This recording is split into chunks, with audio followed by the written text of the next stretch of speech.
Hello friends. आप देख रहे हैं सोशल साइंस मास्टर और मैं हूं शाइस्ता।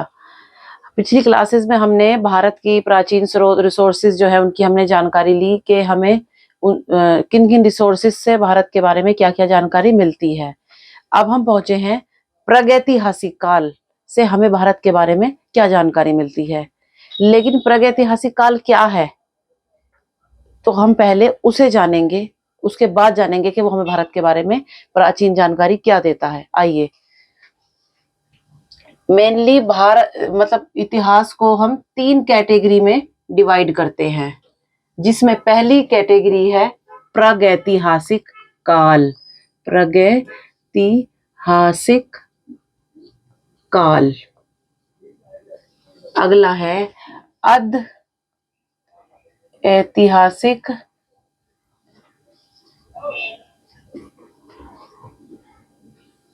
काल। नेक्स्ट है ऐतिहासिक काल।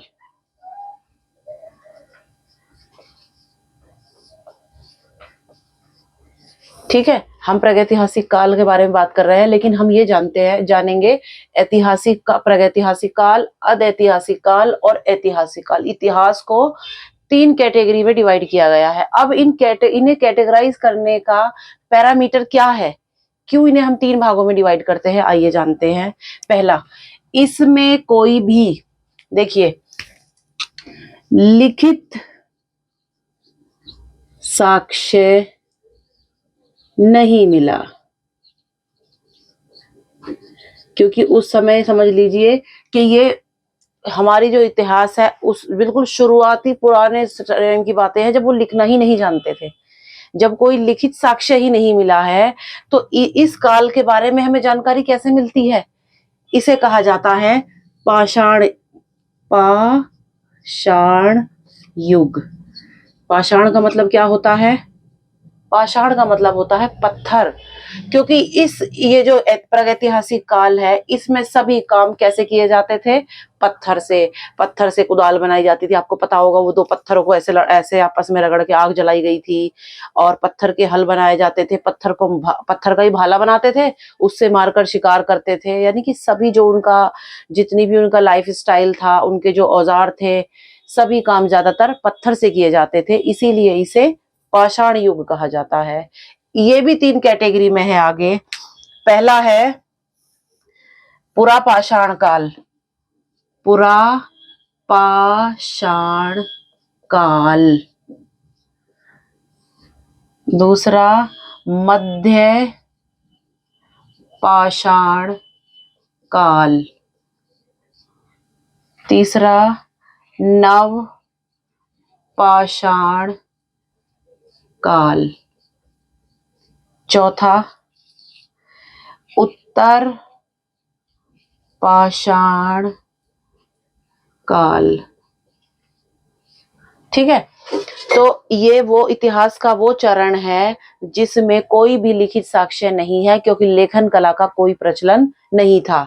ठीक है, अब आता है अधैतिहासिक काल। इसमें लिखित साक्ष्य नहीं मिले हैं, इसमें लिखित साक्ष्य मिले हैं।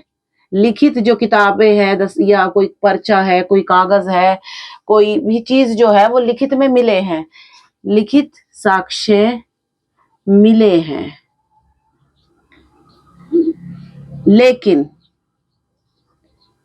लेकिन उन्हें पढ़ा नहीं गया। पढ़ा नहीं गया अभी तक। अब प्रागैतिहासिक काल में साक्ष्य ही नहीं मिले लिखे वाले।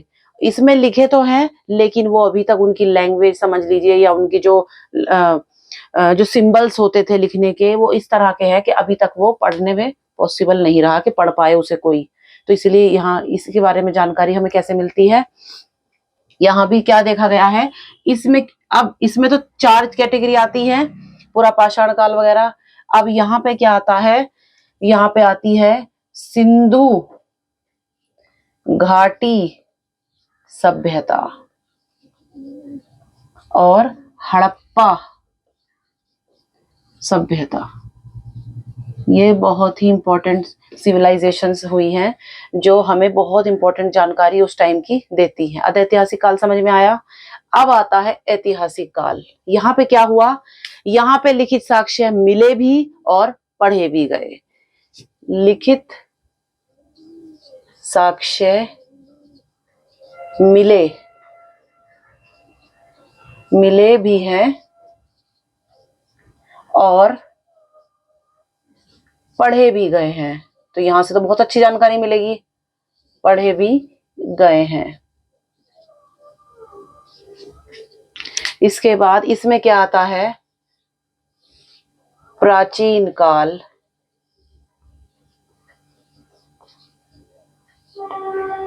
2 मध्यकाल, 3 आधुनिक काल,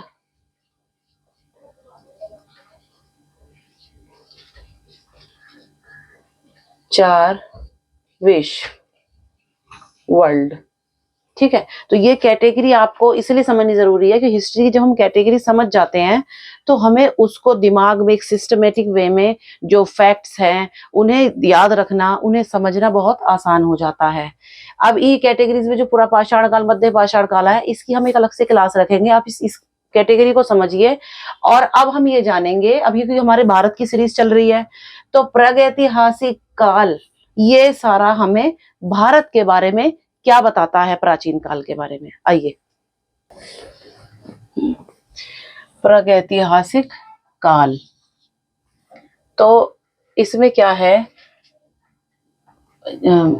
जिस काल में मनुष्य ने घटनाओं का कोई लिखित विवरण नहीं दिया है उसे कहा जाता है प्रागैतिहासिक काल।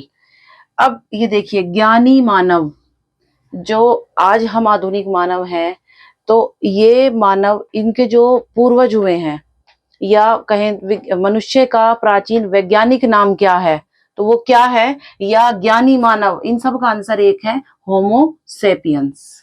ठीक है, का प्रवेश धरती पर लगभग 30 से 40 हजार साल पहले, 30 से 40 हजार साल पहले जो मानव का जो प्राचीन रूप है वो होमो सेपियंस है, वो पृथ्वी पर लगभग कब आए थे, 30 से 40 हजार साल पहले। पूर्व पाषाण काल के मानव की जीविका क्या थी, मुख्य शिकार। अब ये इतना प्राचीन मानव, वो कुछ नहीं जानता था, बस इतना जरूर जानता था कि पेट कैसे भरना है, भूख लग रही है तो कुछ खाना है, और क्या खाना है। तो वहां उस टाइम जंगल में जंगली जानवर होते थे, छोटे बड़े, तो अपनी कैपेसिटी के हिसाब से वो लोग जो शिकार करते थे। वो अनाज, गेहूं वगैरह वो भी कुछ नहीं जानते थे, उनका मुख्य आधार क्या था, जीने का, शिकार। अब आग का आविष्कार पुरा पाषाण काल में हुआ। ये सारे जो पाषाण काल है इसको अलग से आपको क्लास दे दी जाएगी ताकि आपको ये क्लियर हो जाए। अभी आप इसे समझिए। पहिए का आविष्कार नव पाषाण काल में हुआ। मनुष्य में स्थायी निवास की प्रवृत्ति नव पाषाण काल में हुई। उसने सबसे पहले कौन से जानवर को पालतू बनाया, कुत्ते को। मनुष्य ने सबसे पहले तांबा धातु का प्रयोग किया है, तांबा धातु का प्रयोग किया है, और जो पहला औजार बनाया था वो कुल्हाड़ी था। कुल्हाड़ी थी, अब उसको लिखित साक्ष्य तो कुछ मिला नहीं है, तो कुल्हाड़ी किसी स्थान पर पाई गई है जिसका नाम है अतिरंपकम।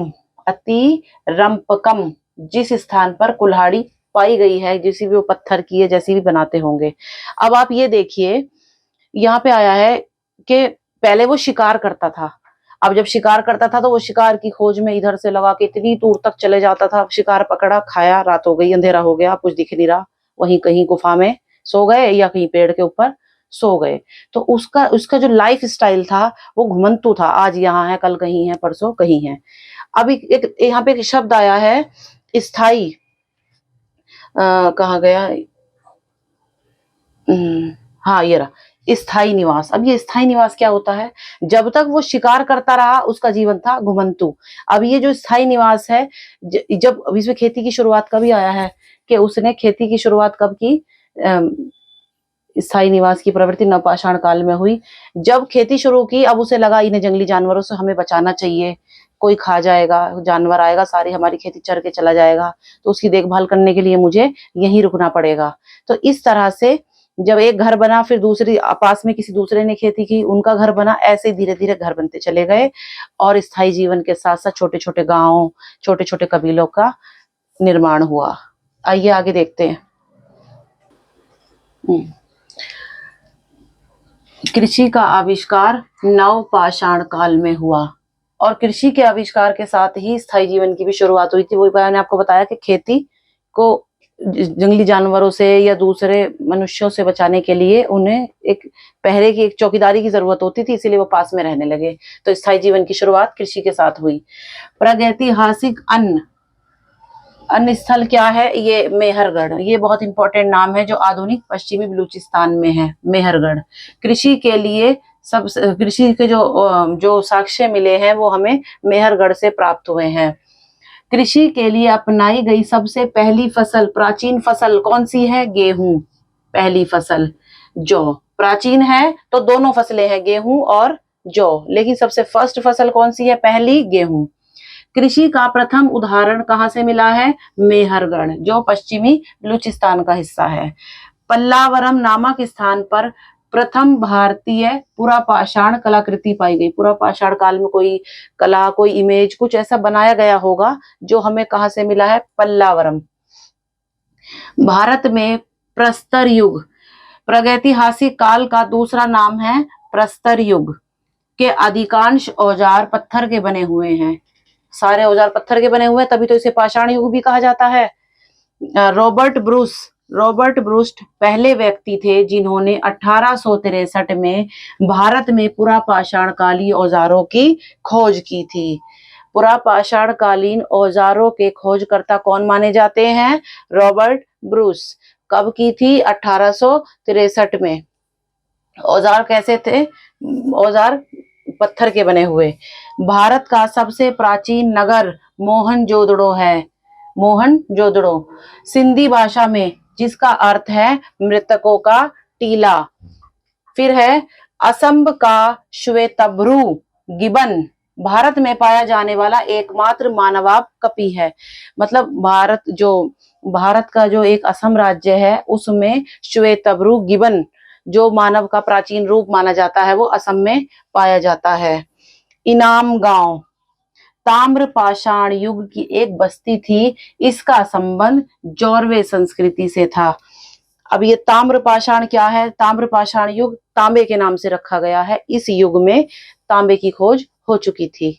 आइए आगे देखते हैं। भारत में शिवालिक पहाड़ी से जीवाश्म का प्रमाण मिला है। अभी बच्चों ये जीवाश्म क्या है? फॉसिल। जैसे हम ये सिलेंडर यूज करते हैं, पेट्रोल यूज करते हैं, तो ये क्या कहलाते हैं? जीवाश्म ईंधन या फॉसिल फ्यूल। तो अब ये जीवाश्म इतने पुराने टाइम के उसमें भी यूज किया गया है। जीवाश्म है जैसे किसी वजह से पेड़ पौधे, इंसान, मनुष्य, मतलब जानवर, सभी चीजें किसी वजह से धरती के अंदर दब जाती हैं। जो पुरानी सिविलाइजेशन हुई है धरती पे, कितने आज तक जीव पैदा हुए हैं, तो वो जमीन के अंदर जाने के बाद एक वैज्ञानिक प्रक्रिया के तहत वो एक मतलब दबने के बाद जो उसी से ही मतलब जीवाश्म ईंधन, ये वो जीवाश्म कहलाते हैं। वो जो उनके अवशेष होते हैं वो जीवाश्म कहलाते हैं। उसी को यूज करके ही कि एक साइंटिफिक मेथड से पेट्रोल, मतलब ये पेट्रोल गैस ये बनाई जाती है। ये अब ये देखिए उस प्रोसेस को होने में लाखों साल का टाइम लगता है, इसीलिए इसे हमें बहुत सोच समझ कर यूज करना चाहिए। एक दिन में नहीं बनते ये। तो ये जीवाश्म कहाँ से पाए गए हैं? भारत में शिवालिक पहाड़ियों से पाए गए हैं। अब आप ये देखिए कि इसमें कुछ ऐसे टर्म्स आई हैं। ये पाषाण युग मैंने आपको बताया है। पाषाण युग में 4 कैटेगरी बताई, पूरा पाषाण काल, मध्य पाषाण काल, नव पाषाण काल और उत्तर पाषाण काल। तो अब ये कैटेगरी पढ़नी जरूरी हो गई है इसके लिए, ठीक है। तो अब हम पहले वो कैटेगरी नेक्स्ट वीडियो में एक्सप्लेन करके पढ़ेंगे, उसके बाद फिर हम सिंधु सभ्यता पे पहुंचेंगे। चलिए लाइक कीजिए, सब्सक्राइब कीजिए।